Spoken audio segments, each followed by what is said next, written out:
जय हिंद दोस्तों, जय हिंद बच्चों।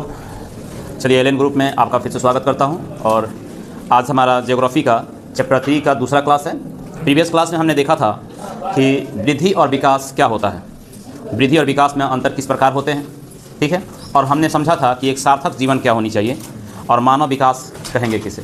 तो कुछ पॉइंट्स को हमने पिछले क्लास में देखा था, अब उससे आगे हम लोग देखेंगे यहाँ पे, ठीक है। तो चलिए वीडियो स्टार्ट करते हैं। और यहाँ से सबसे पहले एक चीज़ और बता दूँ आपको, जो लोग चैनल पे नए हैं चैनल को सब्सक्राइब करेंगे, वीडियो लाइक करें, कमेंट करें, शेयर करें। अगर पसंद आता है तो उसको और लोगों तक पहुंचाने की कोशिश करें, जाकि जो भी नीडी लोग हैं वहां तक पहुंचे। कुछ ऐसे भी बच्चे हैं जो इंस्टीट्यूट नहीं पहुंच सकते हैं, ऑफलाइन क्लासेस नहीं कर सकते हैं, तो ऑनलाइन माध्यम से उनके पास ये चीज़ें पहुँचे जो घर पर बैठ के भी तैयारी कर सकें, ठीक है। चलिए बात करते हैं टॉपिक पे। तो यहाँ पे हमने कहा था कि विकास जो है वो गुणात्मक परिवर्तन से उसका मतलब होता है। विकास का मतलब क्या है? गुणात्मक परिवर्तन, यानी कि जब मानव के गुणों में जब परिवर्तन होता है तो उसको हम लोग बोलते हैं कि विकास कर रहा है वो मानव। जब उसके गुणों में परिवर्तन हो रहा है तो वो मानव विकास कर रहा है। चलिए, तो 1980 और 90 के बाद, यानी 1980 और 90 के दशक के बाद अगर देखा जाए तो भारत सरकार ने इस पर बहुत ज़्यादा जोर दिया। और भारत सरकार ने कहा कि अब वो समय है जब हम अपने यहाँ के लोगों को गुणात्मक पक्ष पे बल दे करके उनको विकसित कर सकें, यानी उनको गुणों में परिवर्तन लाया जाए, ठीक है। गुणों में परिवर्तन लाने के लिए बहुत सारे अभियान चलाए गए, बहुत सारे कार्यक्रम चलाए गए, बहुत सारे योजनाएं लाई गई, फिर पंचवर्षीय योजनाएं शुरू की गई और बहुत सारे काम ऐसे सरकार द्वारा की गई है, आज भी की जा रही है। डे पर डे उसको बेहतर करने की कोशिश हो रही है कि हमारे यहाँ के लोगों का विकास हो और लोगों के गुणों में परिवर्तन हो सके, ठीक है। अब गुणों में परिवर्तन करने के लिए अगर देखा जाए तो विकास के केंद्र बिंदु होते हैं वो मुख्य रूप से 3 होते हैं और यही इसके महत्वपूर्ण पक्ष कहलाते हैं। विकास के केंद्र बिंदु कितने होते हैं? 3। इन्हीं के द्वारा किसी भी मनुष्य में, किसी भी मानव के जीवन में, उसके गुणों में हम परिवर्तन कर सकते हैं। कैसे? पहला चीज़ तो समझिए कि पहला होता है इसमें शिक्षा, यानी कि अगर वो ज्ञान प्राप्त कर पाता है, ज्ञान उसको मिल जाता है, तो वो मानव में के गुणों में परिवर्तन हो गया। आप पढ़ रहे हैं, आप पढ़ेंगे तो कुछ ना कुछ बेहतर सोचेंगे। जब आप कुछ बेहतर सोचते हैं तो आप कुछ बेहतर करने की कोशिश करते हैं, तो आपके अंदर ये परिवर्तन हुआ ना, तो हम कहेंगे कि आप एक स्टेप ही सही लेकिन विकास किए हैं। आप एक स्टेप ही सही लेकिन विकास किए हैं। तो जब आपको शिक्षा मिलेगी तो आपको ज्ञान मिलेगा और जैसे ही ज्ञान मिलेगा आप विकास की ओर निकल पड़ेंगे, ठीक है। दूसरा चीज़ होता है कि स्वास्थ्य। हमें कुछ बेहतर करने के लिए हमारा स्वास्थ्य का बेहतर होना भी ठीक है। अगर हमारा स्वास्थ्य ही ठीक नहीं हो तो क्या हम कुछ बेहतर कर पाएंगे? नहीं कर पाएंगे। तो मनुष्य का दूसरा जो जरूरत चीज़ है और दूसरा जो सबसे महत्वपूर्ण पक्ष है वो है आपका स्वास्थ्य, यानी कि दीर्घ व स्वस्थ जीवन होना चाहिए। एक लंबी जीवन हो और वो स्वस्थ हो ताकि मानव जो है अपने विकास के काम को जारी रख सके, ठीक है। तीसरी बात होती है कार्य शक्ति, काम करने की क्षमता। कार्य शक्ति मतलब काम करने की क्षमता कहेंगे। इससे मतलब क्या है? तो संसाधनों तक पहुंच होना चाहिए, यानी कि अगर हमारा कोई संसाधन है तो उसको प्राप्त करने की क्षमता मेरे पास आए, उसे करने की मेरे पास ताकत होनी चाहिए कि अगर हम उस चीज़ को हम जानते हैं, समझते हैं, हमारा हेल्थ सही है, लेकिन क्या उस चीज़ को हम प्राप्त कर सकते हैं? कैसे करेंगे? उन सब चीज़ों के लिए हमारे पास कार्य शक्ति का होना जरूरी है, ठीक है। कोई भी मानव इन्हीं 3 बिंदुओं से होकर के अपना विकास शुरू करता है। बात समझ में आ रहा है? अगर ये 3 बिंदुओं का, इन 3 पक्ष जो अगर उसके पास है तो मानव विकास करेगा, अदरवाइज नहीं कर सकेगा, ठीक है। तो विकास करने के लिए क्या क्या चीज़ें जरूरी है? शिक्षा, स्वास्थ्य और कार्य शक्ति। इन्हीं से पता चलता है कि कौन मानव विकसित है और कौन मानव विकसित नहीं है, ठीक है। इनके माप कैसे किया जाता है, कैसे मापा जाता है? तो इनके लिए मापन के लिए सूचक दिया गया है HDI या HPI। इसको कहता है ह्यूमन डेवलपमेंट इंडेक्स। क्या बोलते हैं इसको? Human development index, human development index. इसको बोलते हैं ह्यूमन पॉपुलेशन इंडेक्स। तो ह्यूमन पॉपुलेशन इंडेक्स कहें या ह्यूमन डेवलपमेंट इंडेक्स कहें, ये अंतर्राष्ट्रीय स्तर पर निकाला जाने वाला एक पत्रांक होता है जिसमें मानव के विकास को मेजरमेंट लिया जाता है और मानव के विकास को बताया जाता है कि कहाँ पे मानव किस रूप से विकसित हो रहे हैं। और इनके जो आंकड़े सुनिश्चित किए जाते हैं वो 0 से लेकर के 1 के बीच में सुनिश्चित किए जाते हैं, ठीक है।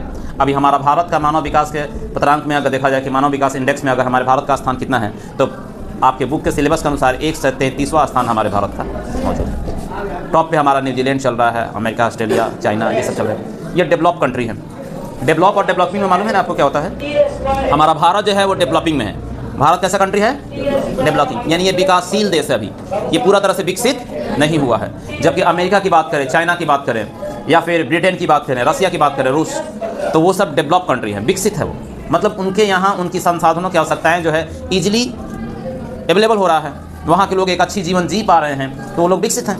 हमारे यहाँ अब भी कोशिश जारी है और अभी लगातार इसमें प्रयत्न किए जा रहे हैं कि बेहतर से बेहतर किया जाए और मानव के जीवन को बेहतर सुनिश्चित किया जाए, तब जाकर के हम एक विकसित कंट्री के रूप में बन पाएंगे। ठीक है, अब देखिए, तो हमने कहा कि विकास के कितने केंद्र बिंदु हैं? 3 केंद्र बिंदु हैं। इन्हीं 3 बिंदुओं पर यही 3 महत्वपूर्ण पक्ष होते हैं जिसके द्वारा हम कहते हैं कि मानव के गुणों में परिवर्तन होता है और मानव विकास करता है। ठीक है, अब सबसे पहले बात जान लीजिए कि मानव विकास की अगर बात किया जाए कि मानव विकास का अवधारणाएं किसने दिया। ये बहुत ही इंपॉर्टेंट क्वेश्चन हर बार पूछता है और पूछता है, पिछले बार भी पूछा है कि मानव विकास की अवधारणाएं किसने दिया या मानव विकास के जनक कौन है। ठीक है, कन्फ्यूजन में गलत आंसर नहीं करिएगा। 2 नाम आपके ऑप्शन में हो सकते हैं। पहला देता है आपको कि डॉक्टर महबूबुल हक। डॉक्टर महबूबुल हक ये कहाँ के रहने वाले थे? पाकिस्तान के रहने वाले थे ये।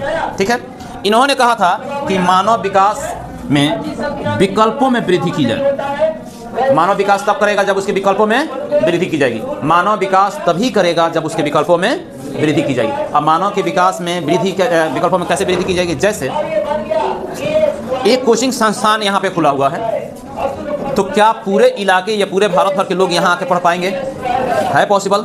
नहीं पॉसिबल है। और अगर ऐसे ही क्वेश्चन कहीं और जगह पे खुलता है तो वहाँ पे बच्चे जाकर आसानी से पढ़ पाएंगे। मतलब ये हुआ कि हर क्षेत्र में वो चीज़ें होनी चाहिए। दूसरा, जैसे कहने मतलब स्वास्थ्य के लिए हो गया, तो स्वास्थ्य के लिए हॉस्पिटल अगर सिर्फ सिवान में ही रहे तो क्या पूरे बिहार भर का इलाज संभव है? नहीं संभव है। भारत सरकार ने इसके लिए अलग अलग PHC खोला है। PHC हर जगह पे, हर क्षेत्र में आंगनबाड़ी, छोटा क्षेत्र में आंगनबाड़ी खोल दिया है। उससे थोड़ा बड़ा जाइएगा तो हॉस्पिटल हर क्षेत्र में खुला हुआ है, सरकारी अस्पताल खुला है ना जी। ये चीज़ें सुनिश्चित किया गया कि हर छोटे से छोटे शहर में सरकारी अस्पताल का होना जरूरी है, ताकि इमरजेंसी कंडीशन में कोई भी अपने परिवार या परिजनों को लेकर जब वहाँ जाए तो वहाँ पे वो अपने आप को जल्दी से जल्दी समय में ठीक कर सके। नहीं तो पता चला कि यहाँ पे हुटी शुरू हुआ है, लेकर दौड़ रहे हैं सिवान, तब तक रास्ते में वो नहीं होगा। मैक्सिमम कंडीशन होता था औरतों में, जैसा मैक्सिमम बात नहीं होता, जब बच्चा पैदा करने वाला सिचुएशन जब आता है उस समय डिलीवरी का समय आता है, अब पता चला कि हॉस्पिटल नजदीक नहीं है, तो दौड़ते तब लोग पता, अक्सर गाँव में एक दाई होती हैं, दाई जिनके द्वारा मतलब वो जन्म कराती हैं बच्चों को। तो पहले वो लोग थोड़ा सा शिक्षित था, थोड़ा बहुत था, लेकिन फिर भी उस हद तक उनके पास एबिलिटी नहीं थी। वो नॉर्मल डिलीवरी अगर होता था तो वो लोग कंट्रोल कर लेता था, लेकिन अगर सिचुएशन खराब हो गया तो उनके पास कोई मेडिकल है, मेडिकल साइंस है, कुछ नहीं है उनके पास।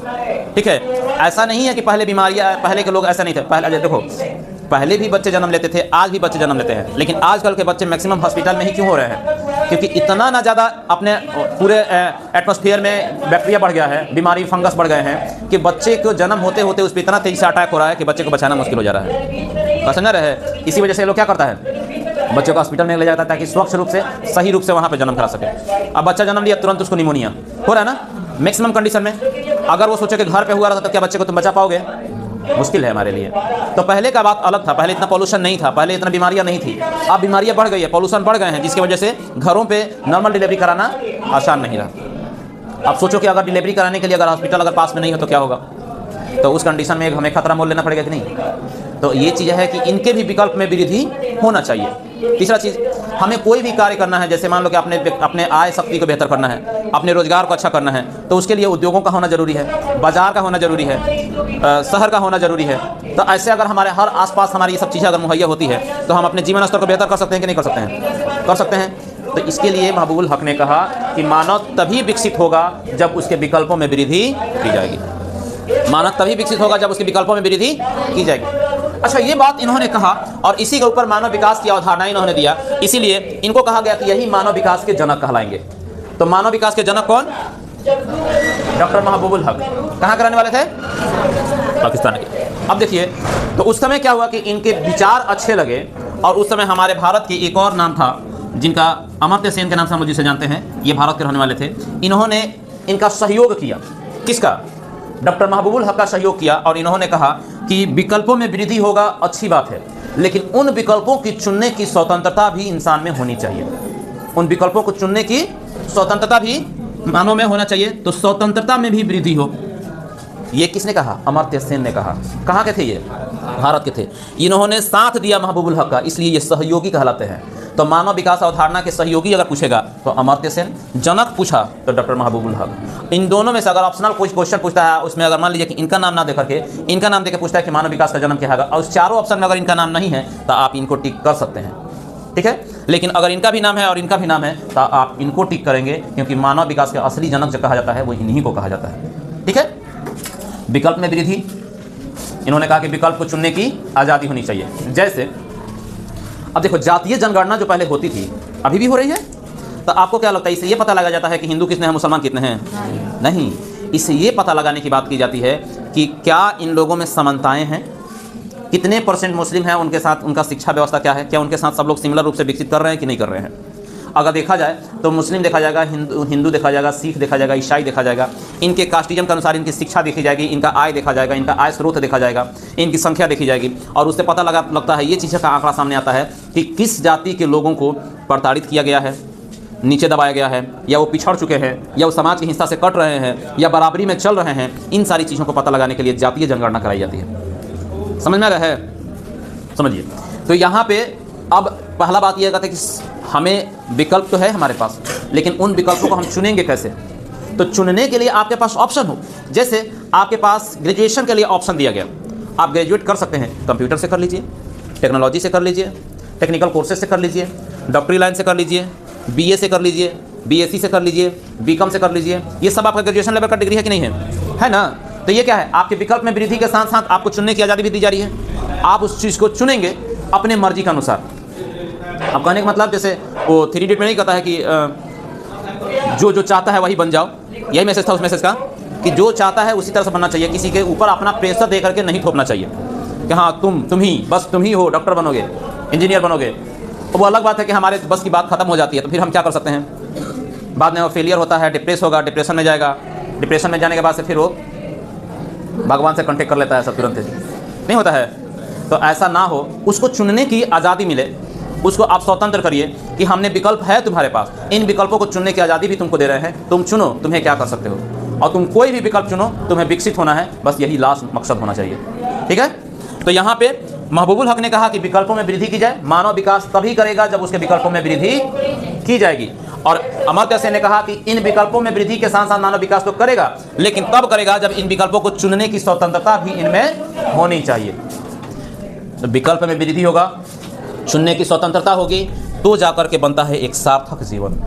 और हमने प्रीवियस वीडियो में आप लोगों को बताया था कि सार्थक जीवन का मतलब क्या होता है। कि सार्थक जीवन का मतलब होता है कि जब आप उद्देश्यपूर्ण जीवन जीते हैं। कैसा जीवन? उद्देश्यपूर्ण जीवन जीते हैं, यानी हमारा जीवन जब किसी उद्देश्य के साथ जीते हैं तो उसे ही एक हम लोग सार्थक जीवन कह सकते हैं, ठीक है। और इन सार्थक जीवन से इसी को यही विकास का मूल उद्देश्य माना जाता है। सार्थक जीवन ही क्या है? विकास का मूल उद्देश्य है। आई होप कि ये वीडियो आपको समझ में आया होगा, पसंद आया होगा। अगर किसी तरह का डाउट अगर आपको होता है तो आप कमेंट सेक्शन में आकर के वहाँ लिखें। बाकी वीडियो भी वॉच करते रहें। चलिएगा, फिर मिलते हैं, तब तक नेक्स्ट वीडियो में। जय हिंद। कट कर दो।